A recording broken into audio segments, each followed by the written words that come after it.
il va falloir se dépêcher. On a les pieds qui sont complètement trempés, les mains aussi. Île du Mort. Et il a plu depuis 3 heures cette nuit. Bonjour à tous, bienvenue dans cette nouvelle exploration. Je suis avec Marco. Salut. Aujourd'hui, on part descendre la Loire pour 3 jours seul en pleine nature en canoë. On vous emmène avec nous.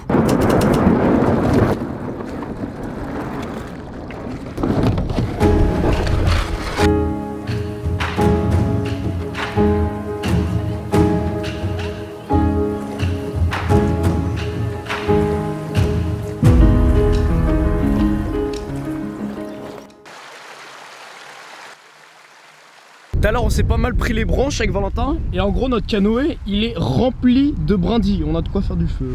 Il est 18h30, on vient de s'accoster sur une île, mais franchement c'est pas bon signe, regardez ça. Par terre en fait c'est clairement, mais alors clairement des traces de sanglier qu'il y a. Et il n'y en a pas qu'une, il y en a partout sur l'île. Donc on va aller explorer un petit peu, voir ce qu'on trouve.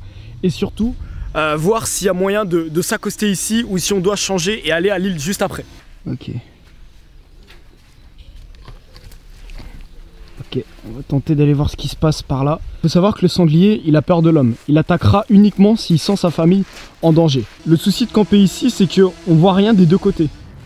On va pas s'accoster ici, on va aller sur l'île qui est juste derrière ici, comme vous pouvez le voir. Déjà les plus grandes, je pense qu'il y aura plus de terrain plat et ce sera surtout moins humide. Je pense honnêtement qu'il y aura des traces de sanglier parce que voilà, c'est pas les seuls à être ici. Donc voilà, on verra bien ce que ça donne sur place. Let's go.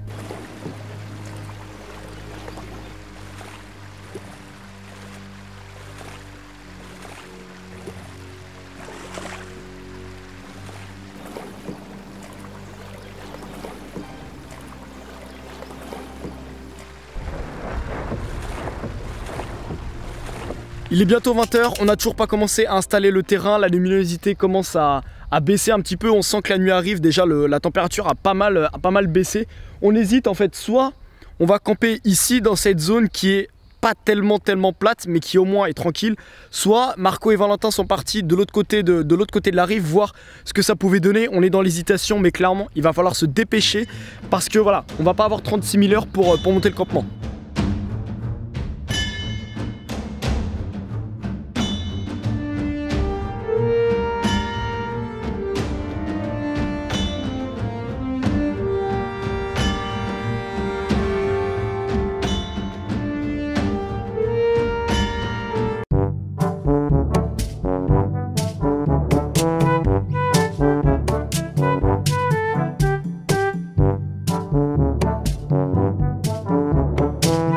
On a trouvé l'île sur laquelle s'installer, voilà, on est juste derrière. On sait pas trop encore où est-ce qu'on va mettre le campement. Là justement je pars un petit peu explorer les lieux, voir ce qu'on peut trouver de bien. Pareil, il y a toujours des traces de sangliers, mais là au moins en fait on est sur une île, alors que tout à l'heure on était sur une plage. Donc c'est un petit peu mieux. On est vraiment en immersion totale avec la nature, il n'y a vraiment rien autour de nous. On n'a que des petits bruits d'oiseaux. On voit très nettement que ça a été creusé par un animal. Il y a des traces juste là. Il y en a un petit peu partout. Il y en a là. Il y en a dans le fond.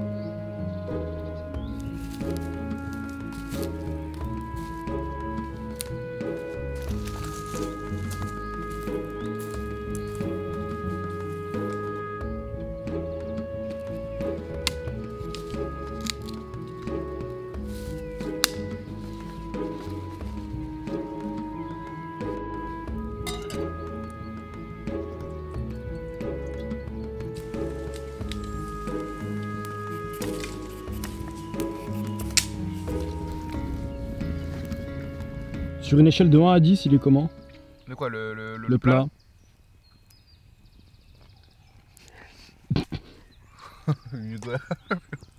En fait, j'ai pas cuit. Tenter quelque chose, il manque de l'huile en fait. On se réchauffe les pieds comme on peut. On a mis le tarp au-dessus des tentes, comme ça l'eau va glisser et aller par terre. Bon, on est bien installé, du coup on va pas tarder à aller dormir. La nuit risque d'être courte étant donné qu'ils annoncent de la pluie. Demain est une journée qui va être très sportive étant donné que c'est là où on va faire le plus de kilomètres. Je vous dis bonne nuit, à demain. Il est 4 h du mat, il pleut, mais genre il commence à bien pleuvoir. J'arrive pas à dormir, Marco a eu du mal à dormir aussi. Il n'y a que Valentin en fait qui a réussi à dormir un petit peu. Elle a la meilleure nuit de ma vie. Et pourtant c'est celui qui n'a pas de matelas, il n'a pas d'oreiller, il a rien. Moi j'ai l'oreiller gonflable, j'ai tout. Mais impossible de trouver le sommeil. Ça risque d'être une journée compliquée demain.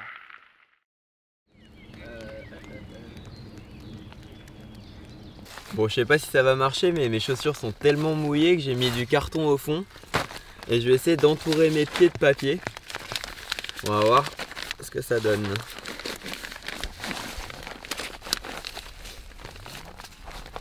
Et honnêtement, ça me paraît pas mal. Bonjour à tous, bienvenue dans ce jour numéro 2. Comme vous pouvez le voir ce matin, il pleut depuis à peu près 3 h du mat. La nuit a été un petit peu compliquée, on a peu dormi, sauf Valentin qui dans n'importe quelle condition peut avoir ses 8 heures de sommeil. Elle a la meilleure nuit de ma vie. Normalement ça devrait se calmer vers midi. Donc on va voir comment ça va se passer pour faire du feu, pour réussir à se réchauffer. Parce que là clairement, les chaussures sont restées dehors cette nuit, donc elles sont trempées. Et voilà. Bon, les tiennes pour toi quand même. Non, les miennes elles sont secs parce que je les ai mises dans la tente. Tentative numéro 2 de Marco. Parce que dans la caméra il a dit que c'était validé. Ça me paraît pas mal. Mais juste après il a fait c'est pas validé du tout. Alors tu nous fais quoi maintenant? Voilà, je vais enlever les papiers qui ont servi d'imbiber un petit peu l'eau. Du côté du genre français nous avons des sacs plastiques à l'intérieur des chaussures. Alors on a le prix normalement juste là. Carottes et oignons. 1,82 €. Carottes et oignons. Et le joueur français qui va réaliser la même technique. Oh là là, mais regardez-moi à quel point c'est ingénieux. Eh, c'est un petit style hein. T'as vu? Alors validé? Ah, c'est validé. Validé là cette fois-ci. Hier c'était marrant parce que toute cette zone là bah, elle était sèche. Mais aujourd'hui c'est autre chose. On va remettre les canoës du coup juste là. Et on va repartir dans cette direction.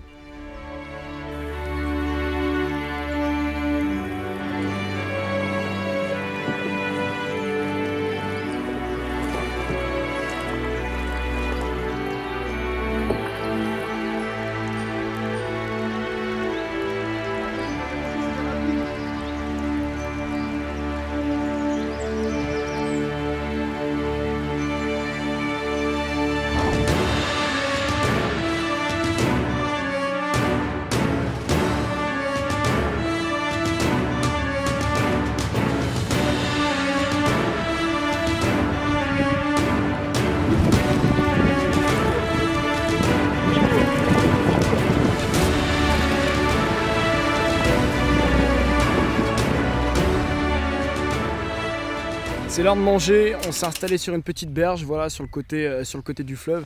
Il fait froid, il pleut, on a les pieds qui sont complètement trempés, les mains aussi. Du coup on va essayer d'allumer un feu, mais avec l'humidité et le bois qui va être mouillé, ça va être un petit peu compliqué.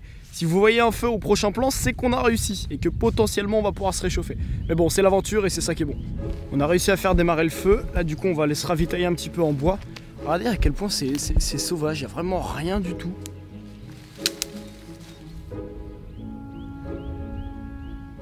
On vient de terminer de manger, on a réussi à allumer le feu, on a réussi à le faire tenir au moins le temps de manger. Là on va repartir. Et donc là on a fait à peu près la moitié du parcours. Et là le temps a l'air de s'améliorer, donc on va voir comment ça va se passer. Ouais, on commence à voir pas le soleil qui pointe son nez, mais le ciel commence à s'éclaircir, il pleut plus, donc c'est bon signe pour la suite.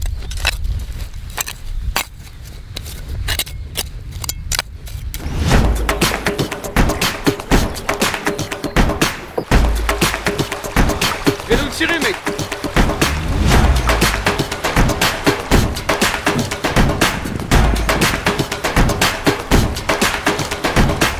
On vient de s'accoster sur une petite île histoire de faire une petite pause. Et regardez un peu la sécheresse qu'il y a. Comment le sol est craquelé de partout. En vrai avec Marco tout à l'heure on a vu le panneau et du coup on s'est dit vas-y go voir ce que c'est. Sauf qu'en fait voilà, c'est un espèce de petit campement. Mais c'est un campement qui a pas l'air si vieux que ça. Vous voyez, on dirait que le bois limite a été ramassé ce matin. Le petit bois ici pareil.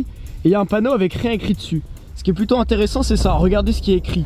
Île du mort avec les cendres. Je vous avoue que ça fait un petit peu bader. Regardez, on peut également faire coucou au petit drone. En vrai je sais pas trop ce qu'il y a au bout de ce truc, je sais pas du tout qui a écrit ça. mais c'est quand même assez badant. Voilà, île du mort écrit avec des cendres, alors que franchement c'est tout frais. Attendez, j'ai pas regardé si c'était encore chaud. Attendez, parce que si ça se trouve, c'est encore chaud et genre c'est tout récent.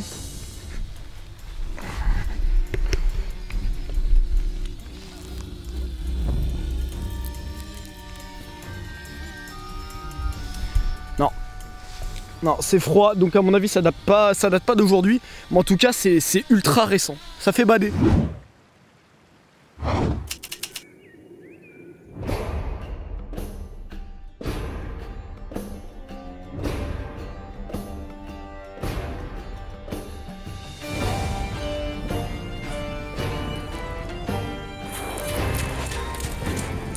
Je veux d'abord le savon, François. Là, t'es condamné.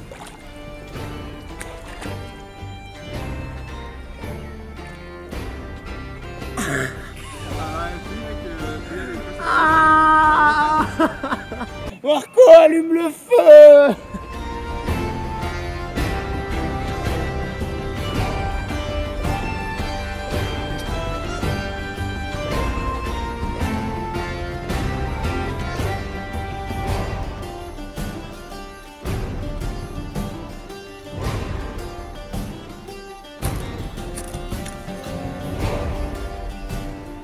Ça y est, le soleil se couche enfin sur la Loire. On n'a pas eu beaucoup de chance étant donné que toute la journée il a plu, il a crachiné, on pensait que ça allait s'arrêter mais au final c'était toujours pareil. Là au moins on a un beau coucher de soleil avec le petit feu de camp, ça fait plaisir. On essaie de se réchauffer, on a étendu les affaires, là on est en train de faire de la cuisine pour manger parce qu'on a très faim. Et on va passer une bonne petite soirée.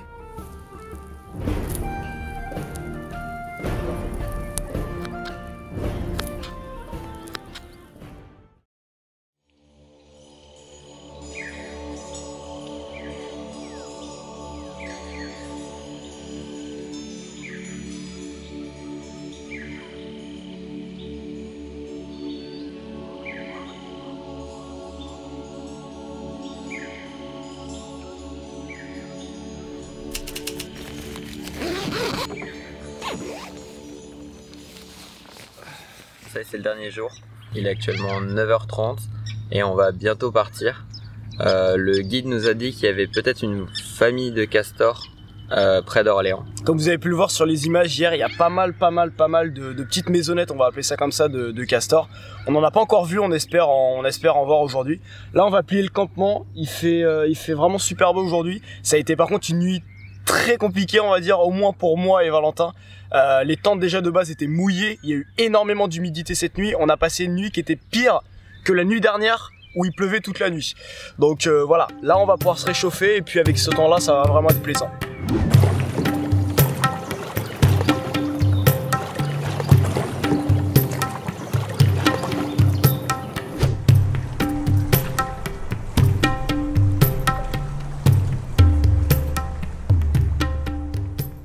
On est un peu déçus car on n'a pas vu de castor en fait malgré tous les abris et les petites maisonnettes qu'on a vues. Mais regardez l'espèce rare que nous venons de trouver. On en voit rarement dans la Loire. Une marmotte hiberneuse. C'est une espèce très rare et protégée que vous ne verrez pas partout.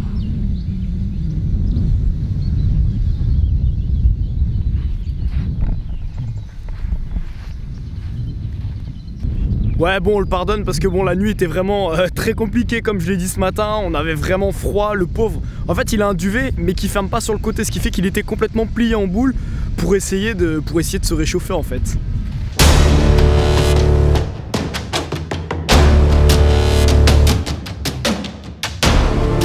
On vient de trouver une zone en fait, elle était tellement naturelle, elle est tellement belle qu'on était obligé de s'arrêter pour faire un plan au drone. Là franchement... ça promet du très lourd.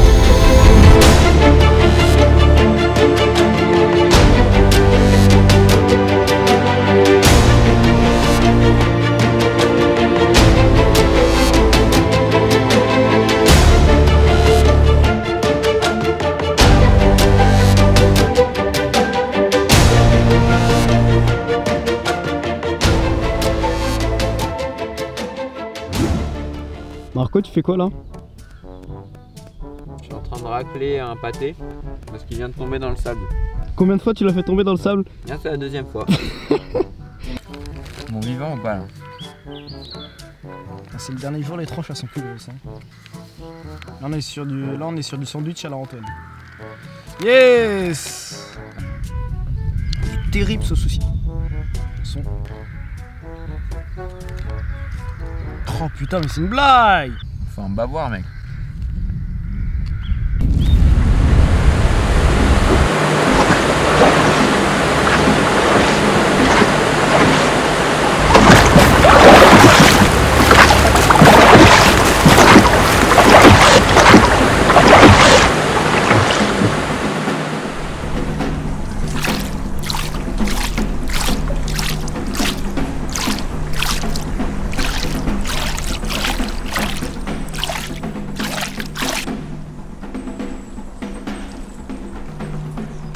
C'est maintenant la fin de notre aventure. Merci à tous de l'avoir suivi. N'hésitez pas à vous abonner à la chaîne, à activer la cloche pour être au courant de quand est-ce que sortira la prochaine vidéo. Vous pouvez également nous rejoindre sur Facebook et Twitter, ils s'affichent juste maintenant à votre écran.